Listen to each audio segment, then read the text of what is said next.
Il était 3 heures de l'après-midi. Un jeune garçon nommé Samuel venait de sortir de l'école. Intelligent, brillant, toujours premier de sa classe, il faisait la fierté de sa famille. Mais cette lumière qui brillait en lui dérangeait certains. Des gens proches, jaloux de son avenir, avaient décidé de l'anéantir, par la sorcellerie. Ils disaient « Trop intelligent, trop aimé, il faut le rendre fou. Il ne doit pas réussir. » Sans le savoir, Samuel était la cible de plusieurs attaques spirituelles. Mais chaque soir, sa grand-mère priait pour lui. Elle disait « Seigneur, couvre sa tête, protège son esprit. Aucun plan des ténèbres ne prévaudra. » Ce jour-là, après l'école, Samuel alla dans le jardin de son grand-père pour cueillir quelques mangues. Mais alors qu'il approchait d'un vieux manguier, un frisson étrange le saisit.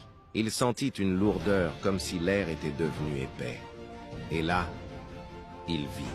Derrière l'arbre, dans un coin isolé du jardin, 3 personnes, habillées de noir, assises en cercle avec des photos, des mèches de cheveux et une poupée cousue à la main. Il reconnut l'une d'elles, une femme qu'il appelait Tati, depuis tout petit. Il voulut crier, mais sa bouche resta fermée. Il voulut fuir, mais ses jambes étaient comme paralysées. C'est alors qu'il entendit une voix douce dans son esprit. « Samuel, n'aie pas peur, je suis là. » Ouvre simplement la bouche et dit « Jésus, sauve-moi ». Avec effort, il articula ces mots. « Jésus, sauve-moi » Aussitôt, un vent violent souffla à travers le jardin. Les feuilles se mirent à tourbillonner.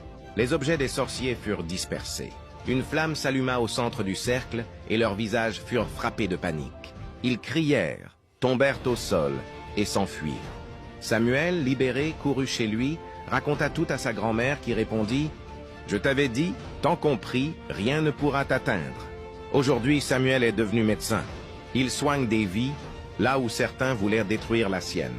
Si tu crois que Dieu peut retourner les pièges contre tes ennemis, tape « Amen » en commentaire et partage cette histoire pour dire que la prière protège, même quand tu ne vois pas le danger.